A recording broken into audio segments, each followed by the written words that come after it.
What's up, y'all? I've been up for a minute, but I meditated for an hour. And so these are the first words I'm saying out of my face, but I've been up since 4:43. If you are a white podcaster and you are inviting people of color, Black people on your podcast right now to educate your mostly white audience, and you are not offering to pay them, you are operating from white supremacy. And I don't actually care whether or not your podcast is making money or not. Because your podcast is benefiting you in some way. If you got a bunch of listeners, you're not just like hanging out in the garage doing a podcast. Your podcast is part of a revenue model. That's why people have podcasts. It's part of a revenue model. It feeds into something that feeds you. And what you're asking people to do right now is you're asking Black people to come and work for you for free. And I believe that was called enslavement. It is one of the ways in which white folks are really, truly in these streets being unaccountable to what it is that they say they're about in this moment. If you are some woke white person and you haven't figured out how to pay a Black person for the labor it is that you asked them to do, you reach to them. I had an email last week from the company Goop that has a podcast. Goop has almost $1 billion worth of revenue. And they flat out said that they would not pay me to speak on their podcast. That is unacceptable. If you are sitting up here with a Black Lives Matter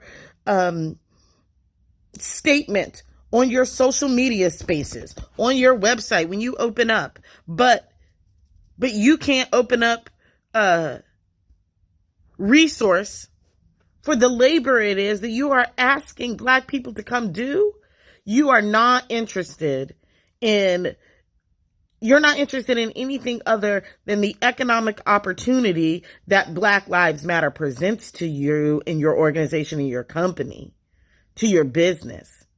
You're not interested in anything other than exploiting the lives and the death of Black people for profit. And that makes you heinous. When people are like, there are things that I don't do, like people don't acknowledge their complicity in the systems of racism and white supremacist delusion because they feel like it would make them a bad person, right? Because we've conflated having white supremacist delusion as a function of a moral character, a moral failing, rather than a function of a socio-political, economic, educational indoctrination that we need to be de-indoctrinated from. What makes you a bad person is profiting off of George Floyd's death. That's what makes you a bad person. Off of Breonna Taylor's death. Off of Mike Brown's death, off of Ahmaud Berry's death, after Rayshard Brooks' death, after Tatiana's death, after Tony McDade's death. It's heinous. It's disgusting.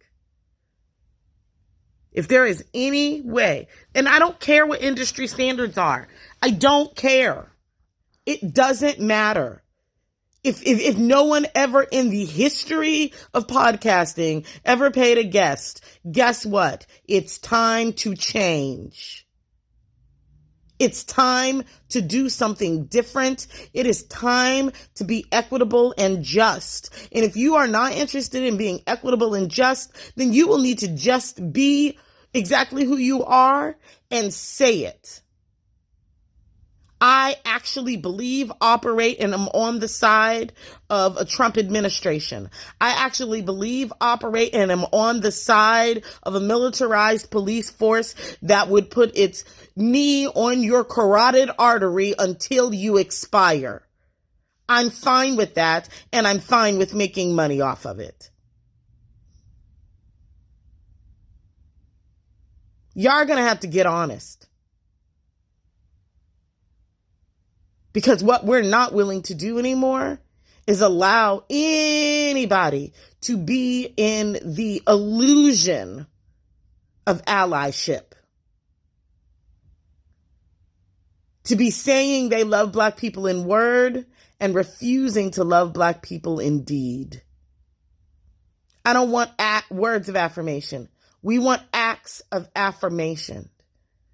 And like Mother Nina Simone said, we will get up from any table where love is no longer being served. So if you, Goop, if you, whatever podcast it is that you are, whatever company it is that you are, have no intentions on actually honoring the lives of Black people in action, then we won't fuck with you.